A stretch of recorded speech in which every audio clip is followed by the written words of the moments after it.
yung roster ng ICC. Konti lang po ang members sa Asia. At ang mga pinaka-prominent members ng ICC ay yung bansang Japan at saka ang bansang South Korea. Sa ICC, wala namang ganyang provision. Kaya lang, ang meron ay yung practice ng hukuman. At ang practice ng hukuman talaga ay parang practice din ng mga hukuman sa Pilipinas. Bagamat ang Pilipinas nga, meron tayong statutory basis at saka constitutional basis, no? Except in heinous crimes, no? Where the evidence of guilt is strong, bail is a matter of right. Na walang ganyang provision, pero sa patakaran po ng ICC alone, ang ICC hindi po nagbibigay ng provisional liberty. So far, sa kahit sinong nasasakdado sa tinatawag nating core crimes. At ang core crimes nga ay yung war crimes, crimes against humanity.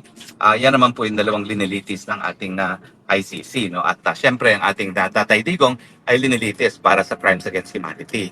Now, having said that, at saka ang track record ng hukuman po, wala talaga silang binibigyan ng provisional release, hindi gaya po nung UN War Crimes Tribunal for the former Yugoslavia, na halos lahat po ng akusado ay binigyan ng provisional release, no? At yung mga akusado ay umuuwi kapag walang hearing at bumabalik lang sa dahig kapag mayroong pagbibista.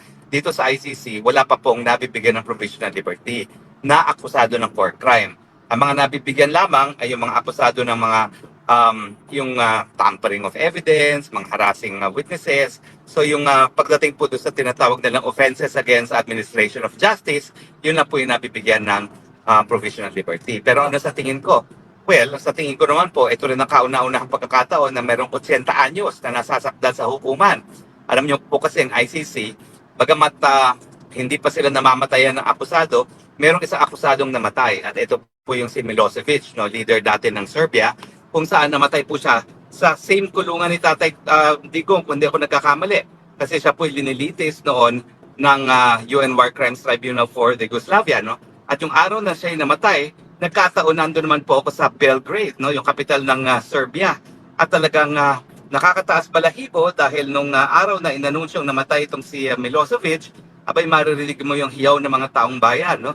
Kaya medyo na-nervous po ako ng araw na yon at napaaga yung alis ko ng Serbia kasi feeling ko baka magkagulo, no? So, hindi po yan nakakalimutan ng ICC na mag-argumentado ang taong bayan sa Pilipinas kapag may mangyari kay Tatay Digong. At siyempre, si Tatay Digong ay 80, no? Alam naman natin na meron din may mga sakit ng 80 anyos at posible na may mangyari, no? Na ayaw nilang mangyari muli dahil talagang nagwala yung mga tao sa Serbia nung namatay si Milosevic, no? So,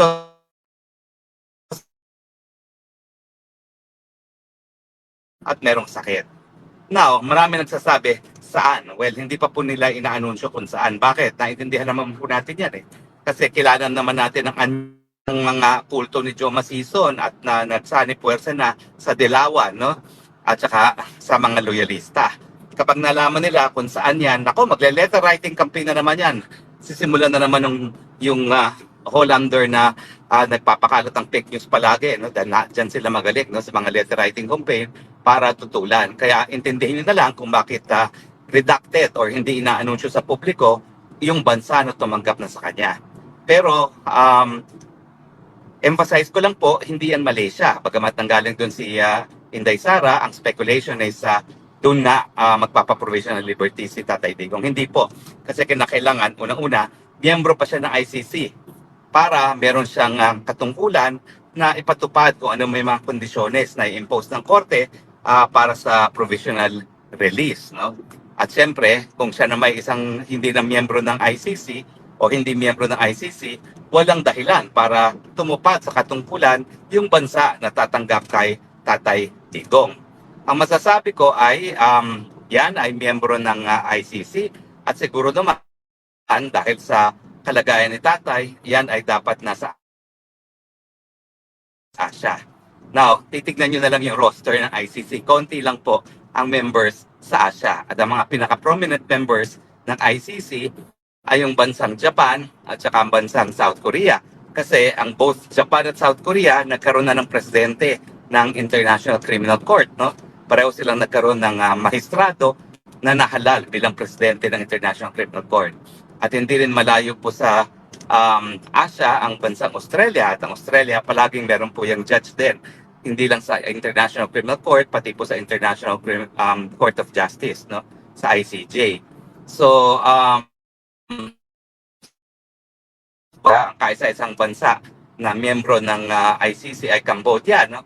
Pero hindi ko po alam kung papayag naman ng korte sa Cambodia dahil alam naman natin ng estado ng judikatura at katarungan dyan sa Cambodia. No? So, pero anyway, yan po yung mga possibilities. Bagamat hindi ko po talaga alam kung saan yan, at tanging ang legal team at ang pamilya lang ni Tatay Digong ang nakakaalam kung saan po yan. But, so pwede rin po yan, no? So, ang mga possibilities ay nandyan ang Japan, nandyan ang Cambodia, nandyan ang South Korea, nandyan ang Australia, nandyan ang New Zealand kasi hindi na din man ganun kalayo ang New Zealand, no? Pero sa buong Southeast Asia, wala na pong ibang mapupuntahan ang Tatay Digong dahil Cambodia lang po talaga ang membro. At pagdating naman po dito sa Middle East, halos wala naman pong miyembro ng Middle East na miyembro ng ICC. So ang isang possibility pa ay sa Netherlands, no? Pwede rin na palayain siya sa Netherlands kasi magkakaroon lang ng house arrest, no? Na mas mabuti pa kasi ang prioridad ng pamilya naman, unang-una yung hindi talaga siya nalilimitahan ng movement. Bagamat kung mapapansin yung hinain na motion, no, ng mga abogado ni Tatay Digong, meron din undertaking doon na hindi siya makikihalubilo kung di sa pamilya lamang, no?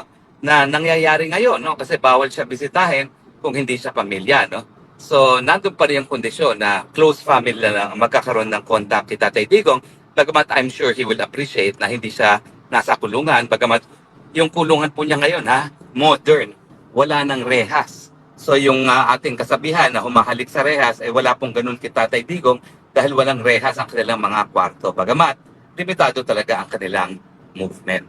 So ang aking fearless forecast, po pwede pong mag-grant yan dahil sa kanyang edad, dahil sa kanyang mga prevailing na mga sakit, at dahil sa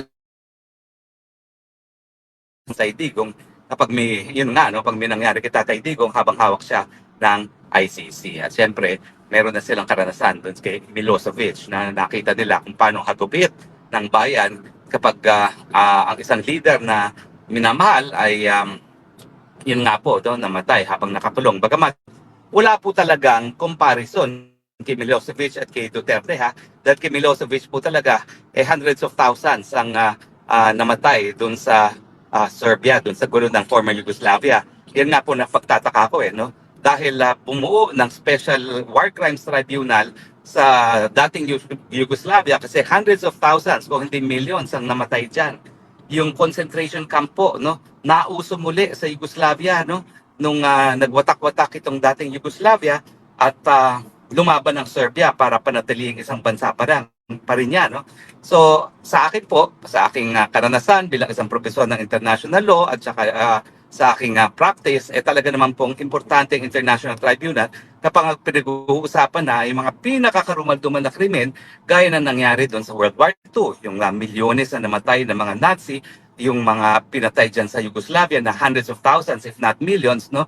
At saka yung mga hundreds of thousands din na pinatay sa Rwanda. Wala naman pong ganyan sa Pilipinas. Doon nga doon sa sinasabi nila doon sa request for arrest warrant, 40 plus lang ang biktima. Samantalang kami nga yung prosecution team sa Maguindanao Massacre, nalitis namin, napakulong namin ang mga akusado. Ngayon, nakakulong na sila, bagamat inaantay pa rin ang apela nila sa CA, 58 yon. Kaya nga po sinasabi natin, sapat-sapat naman ang kakayahan. Napatunayan na ng kakayahan ng lokal na hukuman sa Pilipinas na kaya nila maglitis ng mga akusado na 44 o 40 something lamang. No? Nakalimutan ko yung exact numero. But in any case, so yan po ang ating inaasahan, pero ganun pa man, hindi ko po alam kung anong magiging apekto nitong paghain ng motion neto, no? Doon sa naaproba ng proposal na magkaroon ng domestic legal remedy na na-explain ko na rin, no? Tanging si Tatay Digong at si BP Sara po ang makapag-decision dyan, no? Pero sa akin, gaya na aking sinabi naman, yung domestic legal remedy, well, at the very least, it will influence the ICC para i-release si Tatay Digong. Dahil ayaw nila na magkaroon ng encuentro between Dutch courts and ICC. Kumbaga, bisita sa teritoryo ng Holland. Ayaw nila siyempre magkaroon ng salungat na desisyon, yung korte ng kanilang host state, at saka yung sa sarili nilang hukuman. Awkward naman yun na ipapatupad ng host state yung decision. Siyempre, ng host country, no, at hindi ng ICC. At talaga namang wala naman laban yung ICC kapag nagdesisyon ng lokal na hukuman, no, kasi ang kapulisan ng Holland ay kontrolado pa rin ng hudikatura, no, samantalang wala namang sariling pulis ang ICC. Umaasa lang siya sa kooperasyon ng mga kasapi ng ICC. So, sa tingin ko, pwedeng matuloy yung domestic legal remedy at yan ay isang dahilan para iparating ang mensahe sa ICC na wag nilang pupolitikahin ang kaso ni Tatay Digong. Ano bang ibig sabihin ko dyan? Kasi talagang papasok pong politika dyan dahil sa katunayan na wala na po talagang ibang kasong linilitis itong ICC kundi si Tatay Digong. Ibig sabihin, yung sweldo ng mga WES, ng mga investigators, ng mga court personnel, lahat po yan ay po pwedeng malagay sa abirya dahil kung wala ng kasong linilitis, bakit pa magko-contribute yung mga iba't ibang bansa para sa operasyon ng hukuman? Hindi po mura ang operasyon ng hukuman. Ha? Parang 144 million euros kada isang taon po ang budget ng ICC na wala namang kasong linilitis kundi si Tatay Digong. At dyan po ako nagkakaroon ng alinlangan kasi baka nga sa kagustuhan nila na matuloy-tuloy ang kanilang sahod na 144 million kada taon ay ituloy nila yung paglilitis kay Tatay Digong, no? Well, ang aking forecast nga is baka mabigyan ng provisional liberty si Tatay Digong pero baka i-dismiss yung ating motion to dismiss on the basis of lack of jurisdiction. Kasi nga po, ang sinasabi ng abogado ng mga biktima ay ang gobyerno ng Pilipinas ang nag-surrender sa pagkatao ni Tatay Digong at yan ay pagkilala ng gobyerno ng Pilipinas na meron pang jurisdiction ng ICC. Now, yung jurisdiction kasi reckoned from the perspective of the state. Kaya nga po yung unang proseso dyan, ang Pilipinas ang pinakakomento doon sa motion ng prosecutor na magsimula ng preliminary investigation. At doon nga tayo natalo kasi hindi naman inargue ng Solgen noon na wala ng jurisdiction ng hukuman. Ang inargue lang nila yung tinatawag na complementarity principle na Philippine courts are able and willing to operate, no? At ang sabi naman ng hukuman, hindi mo naman inargue kung anong epekto ng paglalabas ninyo sa tratado, no? So, ibig sabihin yan, inaamin mo na mayroong jurisdiction. At yung complementary naman, pwede mong ilabas dyan sa confirmation of charges, no? Pero ganun pa man, kaya rin ako yung umaasa na mapagbibigyan niyang motion to dismiss on lack of jurisdiction dahil nga dun sa pangalawang taon na nagsimula yung request for preliminary investigation ay dahil dahil nga po nagkaroon na ng kaso na sinasabi na pwede lang magpatuloy ang investigasyon kapag nasimula ng preliminary investigation doon sa unang taon. Yan po yung kaso ng Burundi. Now, ginagamit din niya ng prosecution na pinagtuloy daw yan, kasong yan, bagamat bumitiw na sa pagiging miyembro ng ICC. Pero hindi naman inamin at in-emphasize ng prosecution ng ICC ay yung pagbitiw ng Burundi at saka yung pagsimula ng preliminary investigation ay sa loob ng isang taon pa rin. So sakop siya nung isang taon matapos magdeposito ng instrument of ratification na nabigyan ng abiso ang piskalya ng prosecution na magpatuloy sa preliminary investigation. At pagdating naman sa Pilipinas, malinaw na malinaw, nasa pangalawang taon na yan. Pero yun nga po, talagang delikado yung argument ng mga abogado, ng mga biktima ng sinabi nila na ang gobyerno ng Pilipinas ang nag-surrender kay Tatay Digong na katotohanan naman kasi kinidnap na ni Marcos Jr. si Tatay Digong, hindi sinunod ang Article 59 ng ICC at naging extraordinary rendition ang naging kapalaran ni Tatay Digong. At ito nga yung questioning ngayon dapat sa lokal na hukuman. Ang issue, importante hindi lang sa Holland kundi sa buong daigdig. Once and for all, ang nidnap ba para di umano mabigyan ng katarungan ng mga biktima, tama ba yan? O dapat, dahil ito'y mali, hindi dapat magpatuloy ang hukuman. Talagang sa akin, importanteng madesisyonan po yung kasong yan. No? At siyempre, kapag nagdesisyon ang Dutch court na dapat bigyan ng mas malaking importansya ang karapatan ng pantao, naku, isang interesting issue na naman po para sa ating lahat yan. Sino ngayon na masusunod? Yung headquarters agreement sa panig ng Netherlands at ng ICC na nagsasabi na dapat kuidaw ang good government of Netherlands sa lahat ng gawain ng ICC or dahil obligasyon ng Netherlands na ipatupad at isulong ang karapatang pantao ng lahat ng tao sa kanyang teritoryo, miski hindi European, dapat bang bigyan ng mas malataas na importansya ang karapatang pantao? Sa akin, siyempre, wala pong debate dyan. Mas importante karapatang pantao kaysa dyan sa tinatawag na headquarters agreement dahil in the first place, yung hukuman dapat pinapatupad din ang karapatan ng pantao. At kung sila mismo ang lalabag, bagamat ang kanilang mandato ay para nga mabigyan ng hustisya ang mga biktima ng pinakakarumal-tumal na krimen sa buong daigdig, dapat na yan.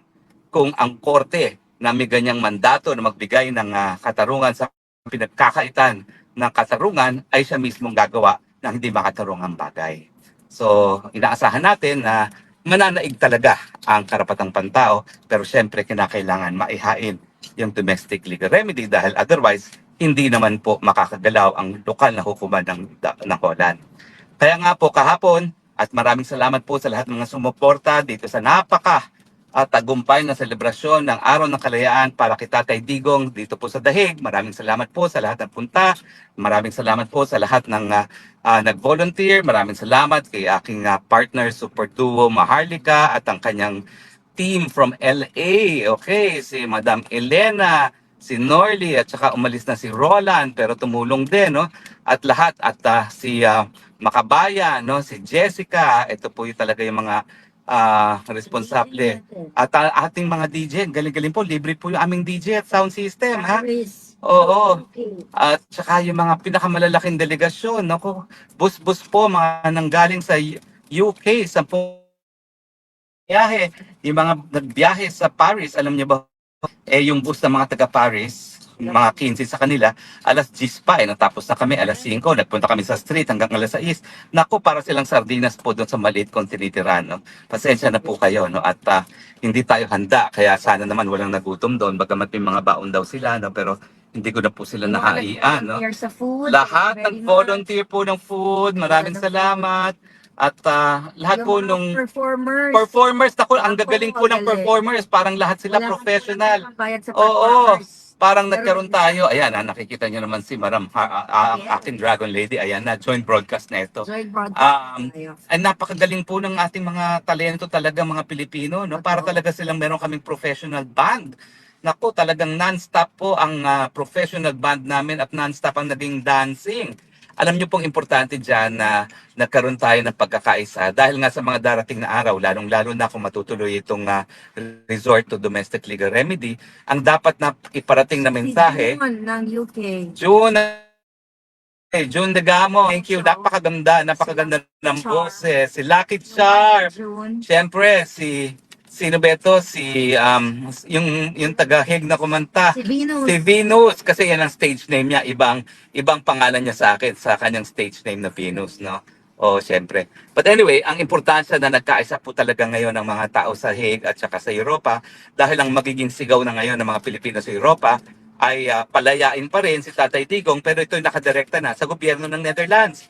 Kasi useless namang idirekta mo yan sa ICC eh. Kasi ang desisyon ng ICC, ibabase pa rin sa mga gawain ng abogado at mga pleadings at mga ebidensya. Pero yung issue ng ipatupad ba ng gobyerno ng Netherlands ang karapatang pantao ni Tatay, yan ay hindi hukuman ang sasagot. Ang sasagot dyan ay siyempre yung political organs ng Netherlands dahil sila mismo ang sasagot ng tanong, no, sa mga pangyayari. Nasunod ba ang Rome Statute o nalabag ba yung right of due process ni Tatay Digong? At tingin ko naman malinaw-malinaw dahil dun sa naganap na hearing ng Senado na talagang yung hindi nila pag-surrender sa lokal na hukuman na garantiya para mabigyang bisa o galangin ang karapatang pantao ni Tatay Digong at ang soberenyo ng bansa dahil ito hindi nasunod, talaga naman pong nalabag ang karapatan ng due process ni Tatay Digong at nalabag din ang soberenya ng Pilipinas. So importanteng magsama-sama po muli ang mga Pilipino, lalong-lalo na sa Netherlands, dahil ang ating mensahe ngayon ay nakatutok na sa gobyerno ng Netherlands.